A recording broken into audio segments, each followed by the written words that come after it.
Hello, I'm Kathy Dahl-Kemper, Erie County Executive. Welcome to our county government panel for the Youth Civic Engagement Symposium. Now, I was born and raised right here in Erie County. Currently, I live in the city of Erie with my husband, Dan, and together we have raised our 5 children in this community. Prior to my role as county executive, I represented Pennsylvania's 3rd Congressional District in the U.S. House of Representatives from 2009 to 2011. I was the first woman elected from this district to that position. I'm proud of the work that I did during my tenure in Congress, including authoring the Young Invincibles legislation. This piece of legislation is what allows young adults to remain on their parents' health insurance up to age 26.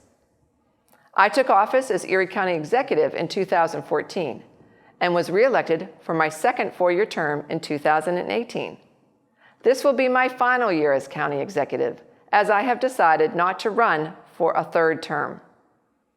Erie County is classified as a 3rd-class county, with a population of just over 260,000 people.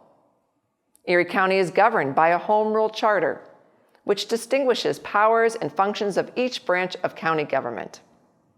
The Erie County Executive is the executive branch of county government and is responsible for many departments, such as the Corrections Department, which includes the Erie County Prison, the Health Department, our library system, Human Services, Public Safety, which is your 911, the Veterans Department, and so many more. The legislative branch of Erie County is a 7-member county council, all who are elected to serve also. And the judicial branch of Erie County is the Court of Common Pleas, which consists of 9 judges who are also elected to serve. While Erie County's government is framed by its home rule charter, we still must follow the Constitution of Pennsylvania and the U.S. Constitution. I'm sure you can understand why it's really important for each one of you to register to vote when you turn 18. Your voice and your involvement is key to moving our community forward and creating a vibrant future for everyone who lives in Erie County. I want to thank our panelists, and I want to wish each one of you, the students, great success, and I encourage you to stay connected with your communities and get involved. Because I think all of us have an obligation to try and make our communities better than the way we found them. Enjoy. Thank you, County Executive Kathy Dahl-Kemper. Hello, my name is Sheila Starrett, and I'm the Western PA Director for U.S. Senator Pat Toomey. Today's Youth Civic Symposium topic is going to focus on Erie County government. Erie County has a home rule charter and is ran by a county executive and a 7-member county council. The remaining elected officials of the executive branch are the Erie County Controller, the Coroner, the District Attorney, the Sheriff, and the Clerk. The judiciary portion of county government is made up of 9 judges serving in the Erie County Common Court of Common Pleas and 15 magistrate district judges within the 7 districts. Erie County government provides various services to the community, such as children and youth, probation, and the Erie County Health Department. Today, joining us are 4 individuals that work within the Erie County government. We're going to be hearing from their day-to-day activities and what they do and how they serve you as an employee for the county. First, we're going to be hearing from and get an introduction from Judge John Tracilla. Thank you, Sheila. I'm very proud and honored to have been invited to be a part of this symposium. My name is Judge John Tracilla. I work in the Erie County Court of Common Pleas. I'm from Erie. I was born and raised here. Went to school here, high school here. I attended college at the University of Dayton, followed there in law school, came back to Erie. Actually, after passing the bar exam, I was a law clerk with Judge Conley in the Court of Common Pleas and the very same courtroom that I now serve. Following that, I was a local assistant district attorney, and then I spent 11 years with the Department of Justice in Northwest Pennsylvania, serving as a federal prosecutor and as chief of the Northwest Division of the U.S. Attorney's Office. I was elected to be a judge in 2001 and have served since January of 2002, so I am in my 20th year. It is an elected position, and I'm honored to have served the people of Erie County in the capacity as judge. Thank you, Judge Tracilla. And next we'll hear from County Councilwoman Mary Rennie. Hello, and I too am thrilled to be here today. My name is Mary Rennie, and I serve as a representative for District 3 on County Council. As was said previously, I am one of 7 members of County Council, and I represent the portion of Erie, Central Erie, Southwestern Erie City, and Mill Creek Township. I represent the portion of Mill Creek that's just about central Mill Creek in the Chestnut Hill area. We function as the legislative branch of county government, and as such, we have, as a group, a great deal to do with the county budget overall, approval of the budget, establishment of the various departments and so forth, and various ordinances and resolutions. Now, county government is a little bit different from city government in that it focuses much more on human services than it does on, say, roads or streets or refuse pickup or anything like that. County government focuses more on services that come through the Commonwealth of Pennsylvania and to citizens. Thank you. And next we're going to hear from John Dimario. Good morning, and thank you, Sheila, for inviting me today. My name is John Dimario, and I am the Director of Human Services for the County of Erie, as well as the Mental Health and Intellectual Disabilities Administrator. I did grow up here in Erie as well, went to school, Erie Schools, graduated from St. Bonaventure University and Gannon University with a master's degree. Have worked in the human services field for the last 35 or so years. Started at the bottom as a direct care staff and have worked in about a dozen different positions along the way. For the last 22 years or so, I have worked for the County of Erie in a number of different positions. My position now as the Director of Human Services deals with 3 main departments, the Office of Children and Youth, the Office of Mental Health and Intellectual Disabilities, and the Office of Drug and Alcohol Abuse. We have about 300 employees in those departments and serve somewhere in the neighborhood of 30 to 60,000 people every year. So, thank you, Sheila. Thank you. And finally, we'll hear from Mr. Doug Smith. Good morning, and thank you for having me here today. My name is Doug Smith, and I'm the Erie County Clerk. I'm the full-time administrator for Erie County Council, and also the Clerk of Elections, which is an oversight position for the process of elections in our county. I work for the legislative branch of government. Mrs. Rennie, who's also here this morning, is one of the people that I work for in Erie County government. I came to Erie County government about 19 years ago. I worked in the television industry for 22 years. Before that, in various capacities. Graduated from Gannon University. I've got a family here. 3 out of 4 kids live here, which is wonderful. And it's really good to be here today, and thank you. Thank you. Okay, we're going to start our first questions with Judge Tracilla. You are a Erie County Court of Common Pleas judge. What is the Common Court of Common Pleas, and how does someone become a judge in that system? Well, first, to become a judge in the Court of Common Pleas, you have to run for an election, voted on generally by the people, and then you have a 10-year term. After your 10 years, if you seek to remain a judge, you ask the people to retain you. So it's actually a retention vote that's either yes or no. And as I'm in my 20th year, this November, it will be another retention vote for myself. You can be a judge up until the age of 75, and then the mandatory retirement is 75.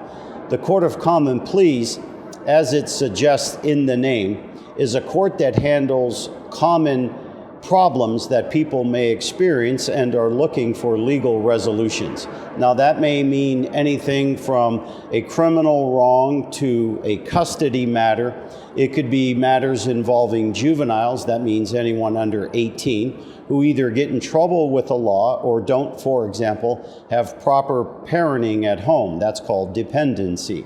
So the Court of Common Pleas is called a court of general jurisdiction. The word jurisdiction generally means the authority or power to act. So as a Court of Common Pleas, we have the general authority to act over many matters. Again, in family, we can handle divorce, custody, support. We can handle juvenile matters of delinquency or dependency. We handle all types of criminal cases, ranging from murder all the way down to the less serious offenses, dealing with summary offenses that are minor on the matter of criminal scale. We deal with orphans court, wills, trusts, other financial documents. We deal with civil wrongs. That means a wrong where someone may be injured or there is a wrongdoing other than a breach of a contract. So think about somebody slipping and falling, or somebody getting hurt in a car accident, or someone accusing a doctor of doing something wrong, called medical malpractice. So we have a wide range of cases that we handle on a daily basis, and we seek to give justice and remedies to people seeking access to the courts throughout Erie County. Great. And what are some of the qualities are required to be a judge? Well, I would think that to be a judge, first of all, you have to be knowledgeable of the law. So you have to have the right, educational background and hopefully personal and private experience that comes before you become a judge. So mine, for example, came in the courtroom, not only through Erie County and the District Attorney's Office, but with the federal government and having various court dealings. The second would be, I think you have to have a sense of compassion and fairness. You have to treat everyone with dignity and respect. You have to be a good listener, but you have to be prepared to make a decision, and it must be founded in the law. And I think you have to be above reproach. In other words, somebody of high character and moral value. Okay, great. And could you give us an example of maybe one of the cases that you had to rule on and why that was an interesting case for you?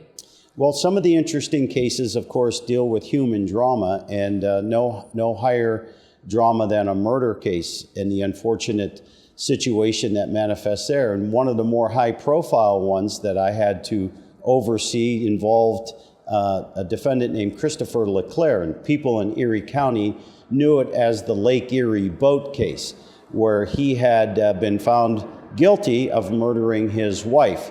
He had falsely called in that his wife on a fishing trip fell overboard of his boat, but as it turned out, that was proven to be completely false and inaccurate, and it was filled with a lot of drama, several twists and turns, but it caught the attention of many here in Erie County because of our access to the lake. It just had a lot of high profile and attention. So that was one of the more interesting cases I was involved in. Okay, thank you. And Councilwoman Rennie, as the director of the Erie County Public Library, you were employed by Erie County government before you ran for the Erie County Council seat. What made you decide to run for office, and what would you like to accomplish while you're serving in that role? Thank you. Working in county government, I had the opportunity to see up close and personal all of the things that county government could do directly to benefit people, and people of all ages, from birth right up to senior citizens. And so when I retired from the library, I thought to myself that I could bring a level of expertise into county government, having a good understanding of its operation. I also have a deep passion for the city and county of Erie, and having served citizens in on a number of levels, I have some deep beliefs about community development and trying to build a better community by establishing better relations between people. So I wanted to bring some of the things that I was doing in the library, that type of imagination and so forth, into government. And when you were at the library, you were responsible for a budget of around $6.5 million. Yes. Now on council, you are responsible for passing and overseeing a budget of roughly $490 million. What skills are important to put these types of budgets together, and what advice can you give to students so they understand the whole budget process? The budget process is a little bit different depending on whether you are a department head, as John Dimario is here, or whether you are on county council. If you are a department head within county government, it's actually not that much different from a family budget. It's bigger, of course, and there is a lot of responsibility. But you need to have priorities. You need to understand what are the must-haves. Personnel, obviously, if you are maintaining services for the public, you need to have people to carry out those services. And then you have utilities, costs, and right on down the line. So the best way for people to understand budgeting is to begin with a process at home, and I think parents can work with their kids to help them understand the home budgeting, and it's not that much different if you take it into business or whether you take it into government. It's just on a larger scale, and again, maintaining priorities. Now, county government is a little bit different in that it's a much larger budget, but it's also much more controlled. A good deal of the money comes from the Commonwealth, and they come in the form of grants and mandates and requirements that the county needs to meet in terms of services. We on County Council rely a great deal on the expertise of county department managers and department heads throughout the county in different departments, such as the Health Department, Human Services, Office of Children and Youth, Emergency Services, and right on down the line. We rely on that expertise, and we count on them to give us an overview of what is needed. And we listen. We spend a good time listening, doing research, and familiarizing ourselves with the needs of those departments. And when you're considering the county budget, is there any portion that you would say is initially or purposely dedicated to helping the youth of Erie County? We are very much invested in the youth of Erie County. It's a good deal of my direction, I think, in my career, but it's also a focus of county council. We serve, of course, the library, and there are library services that are directed specifically to children right up through young adults and beyond that.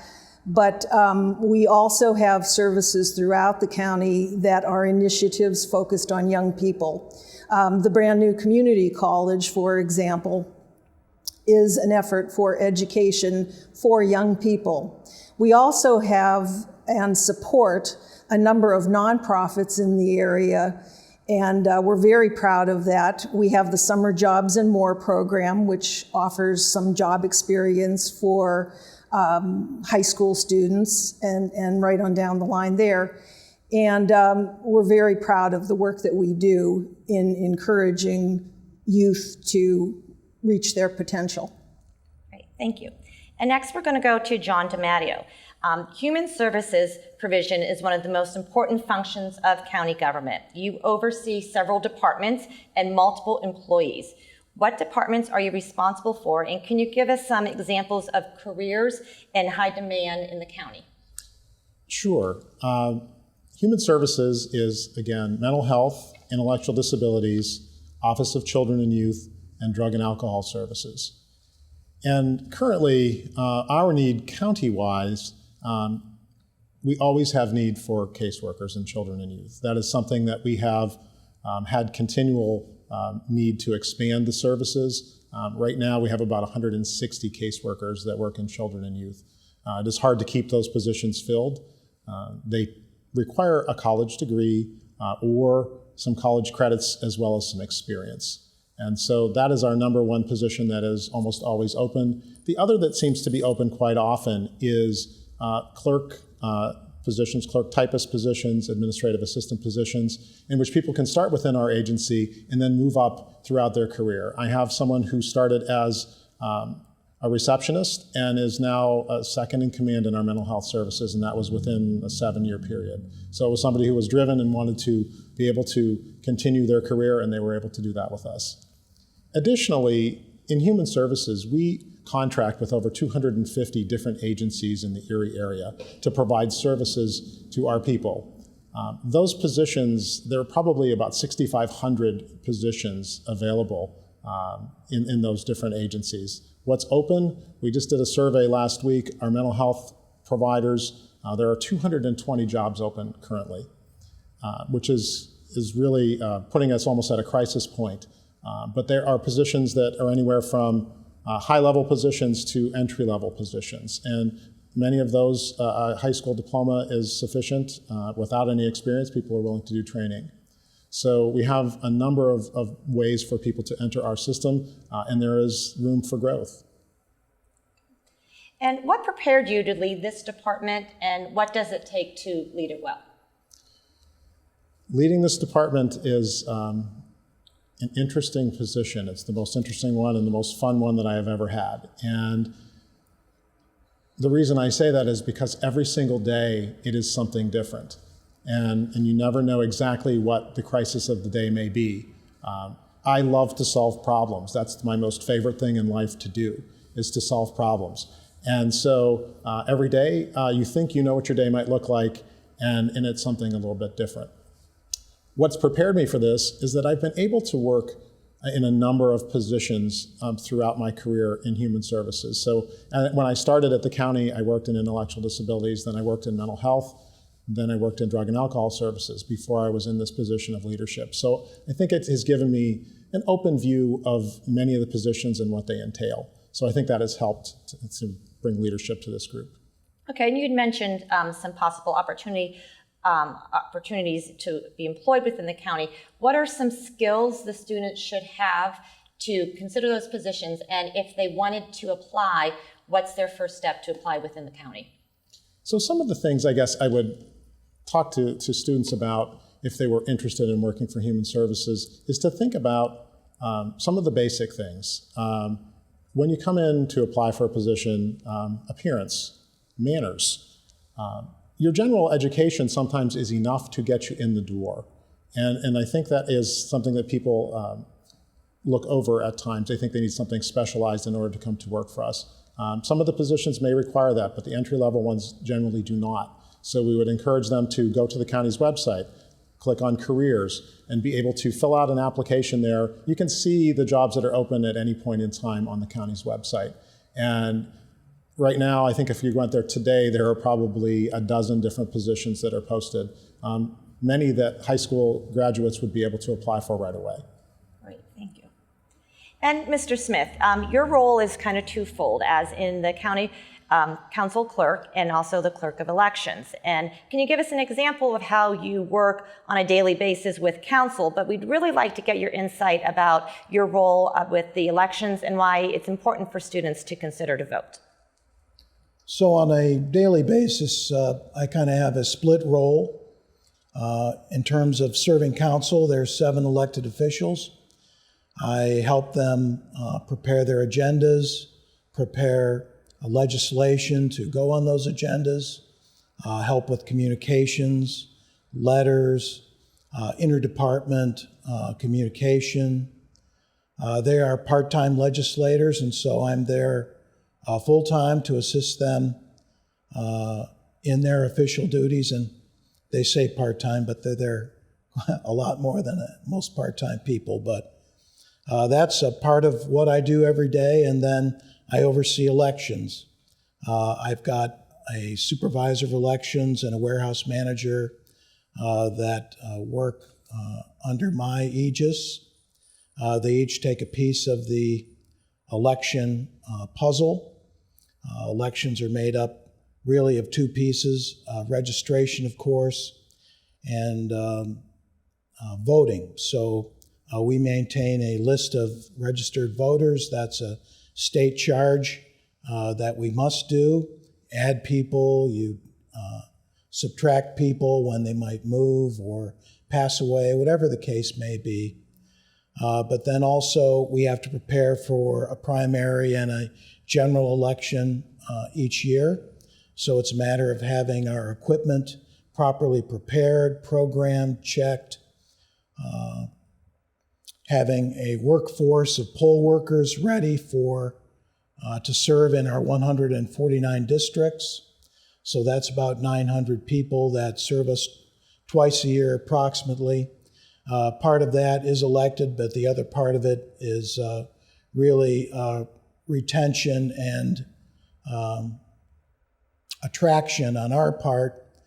We have to bring people in to serve the elections, and that's something that's important for people to know, that citizens are involved firsthand in our election process. That keeps me, I guess, quite scattered some days, especially when you have elections that are particularly large or national in focus, as we saw in 2020.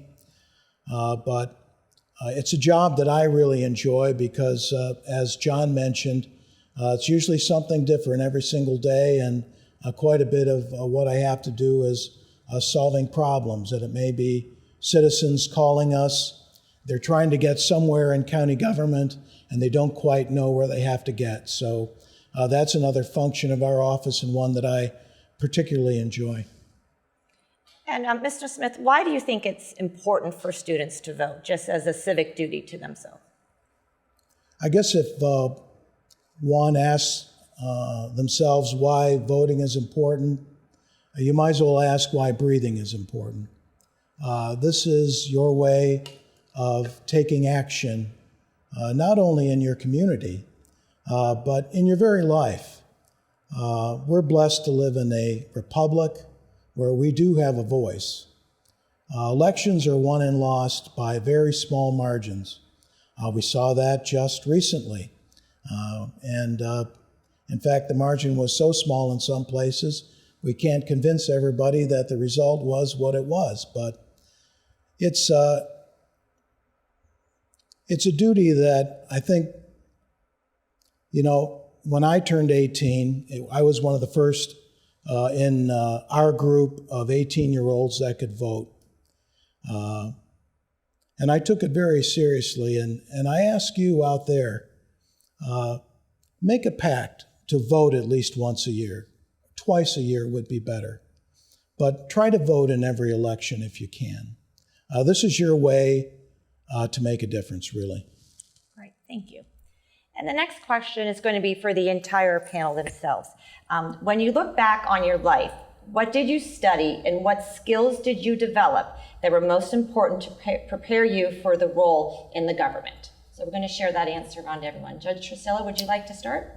Well, I've always been somewhat of a people person, and I think my versatile background growing up on the corner of 5th and Cranberry with blue-collar parents exposed me to a number of things and people.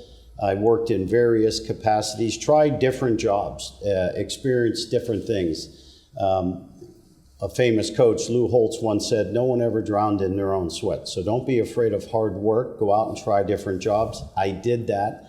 And also, I think learning more about people in my position has helped me now each day in a courtroom treat everyone, again, with dignity and respect.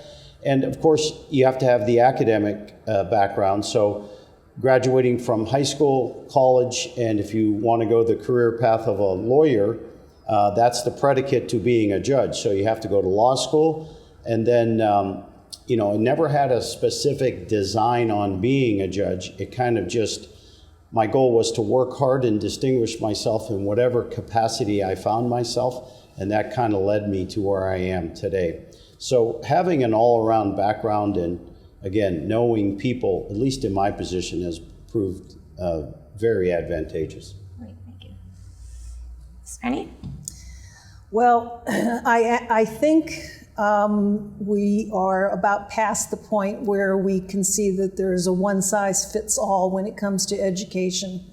And I don't want anyone out there to think that if you don't have a 4.0 grade point average or straight A's, that somehow your life isn't going to be what you think it could be. The truth is that there are many different qualities that make a person. And I think Judge Tracilla alluded to some of that. I think developing interpersonal skills is important.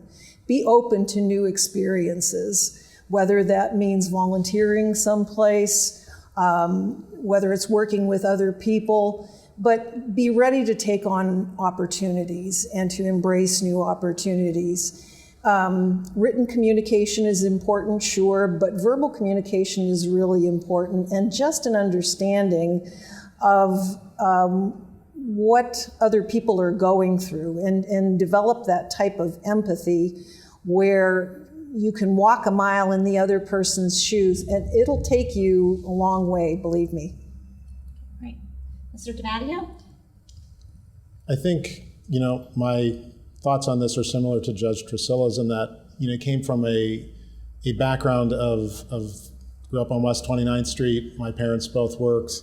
My dad worked 3 jobs at some times in order to provide for family. And thinking about how hard he worked, it made us think of what we needed to do as kids to do nearly as well. And I don't mean that financially, I mean that as a person.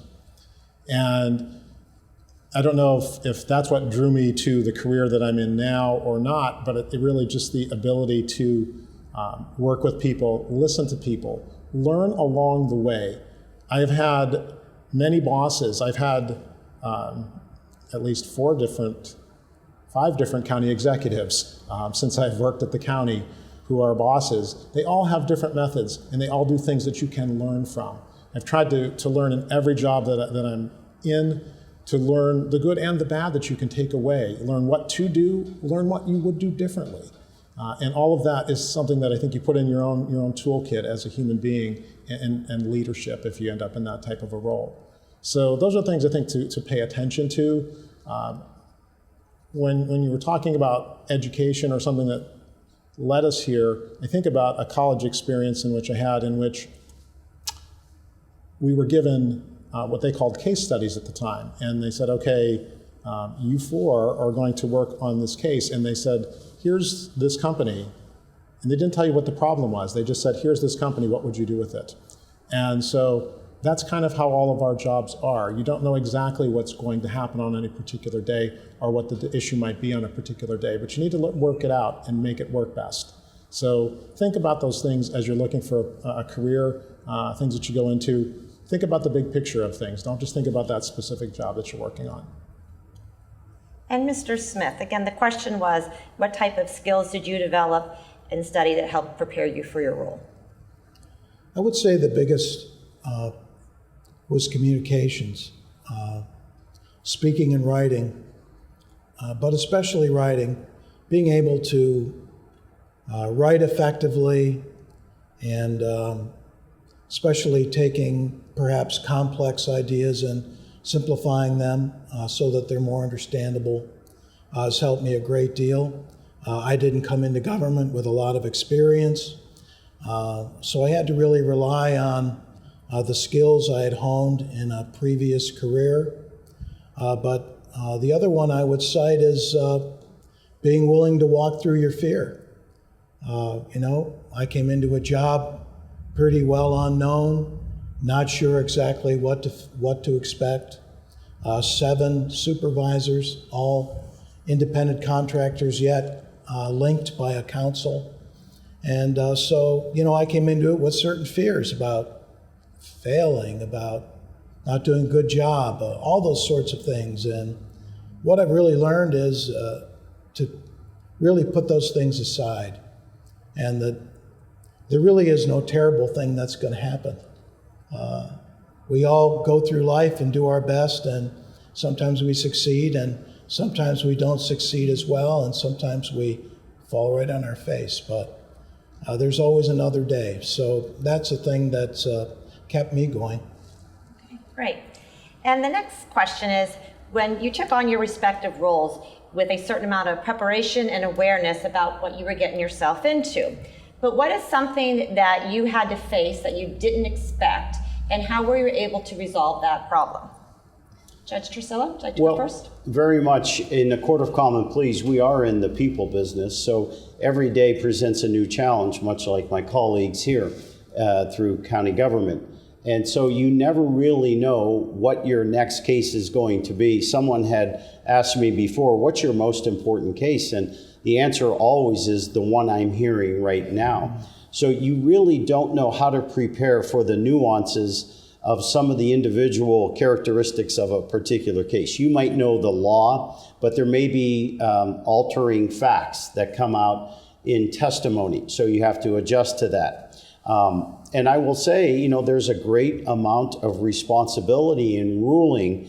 For example, the gravity that goes into awarding a parent custody over another parent, or sentencing someone to confinement if it mandates that, and taking away their liberty, or making decisions in juvenile cases to keep them in the home, or to put them down in a place where they need drug treatment or mental health treatment. Those are heavy and weighty decisions that you can't really prepare for. And I think, we have we're blessed in Erie County to have, I think, a very compassionate bench that takes into consideration the weight of those decisions, and of course tries to support them with legal rationale and the basis for law. But there is a human element that was hard to predict. Councilwoman Rennie?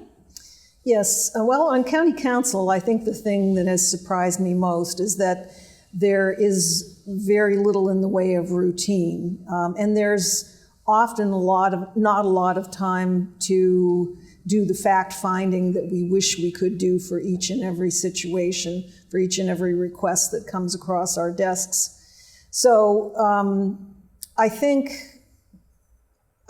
over time, I'm gradually becoming a little bit more humble in my approach to government, and realizing that it does need to be a collaborative process, and that not everyone has the same motivations, not everyone has the same needs. But we need to look at everything that comes across, we need to look at it with fresh eyes, and with a kind of a level of curiosity as to why is someone bringing this request forward, and how can we help people, and trying to maintain an open-mindedness about it. The fact that it requires 7 votes to reach a decision on something can be a little bit daunting, and that's one of the things that I have found is often difficult, because I may think one way on something and the other 6 members of council take an entirely different viewpoint. And I think realizing that it is a collaborative process and that you do need to work with others to get things done is sort of life-changing and important in this role. Mr. Dimario? So thinking about everyday crises that occur in human services, when you talk about human services, you're talking about people. And you never know exactly what the day is going to be like, or what was going to happen. And probably the most challenging, unexpected thing that I think we've had to deal with is COVID-19 and the pandemic. And so in a matter of probably about 72 hours, we were really looked at to change an entire service delivery system for children in care, adults in care, our own staff, 300 people were going to go work remotely. We were going to have to deal with shortages of things, an unknown vaccine at that time. Was there going to be treatment for people? All along realizing that there were people who were in our care, and knowing that these people needed our help no matter whether there was a pandemic or not. And so wading through some of that was a bit of a challenge, but the way we did it is we tried to not show that we were afraid, but really tried to help the people to gain some confidence and to help them through the process. I will tell you, I was scared at different points in time, but it was really being able to help the others and have their dependents actually push you forward. And I know that may seem counterintuitive at times, but it really is something I think that being there for people, and I think that's all of us on this panel are there for people, and that's really the focal point of what we do. So it is some interesting challenges. I hope we don't have another COVID-19 or something like that pandemic in the future, but that was probably the most recent thing that has taken me back a bit. And Mr. Smith. Well, I guess the most recent challenge I'll cite is conducting an election with national interest during a pandemic. It was just something that even as I sat and prepared in early 2020, I never imagined what it might be like. And then suddenly we're getting calls from Germany, from press people in New York and Washington, and everybody was interested in Erie, Pennsylvania. And it's this idea that what you're doing is really under a microscope. And not only with people in your community, which, we're used to, because, and it should be, elections are an open process. We want it to be an open process. People aren't always happy about certain things that we do or the way we do them, but it's important to have a set of guidelines and follow those guidelines. But having somebody from the New York Times ask you why you're doing what you're doing, or whether you're going to take certain actions related to mail-in voting because people are concerned about the pandemic.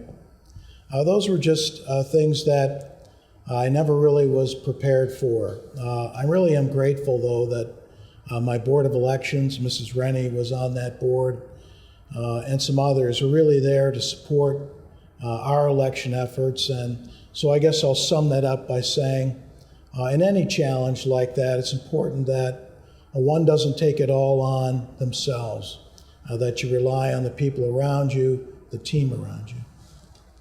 Great. And thank you very much to the panel for your time and consideration. I know I've been jotting down some things, and words that we heard a lot in this panel was about serving the people and doing it with compassion and caring. And I think that's something that you guys were amazing, that you illustrated how your jobs inflict individual lives on a daily basis on behalf of the county government. So thank you again for your time today, and thank you, students, for participating.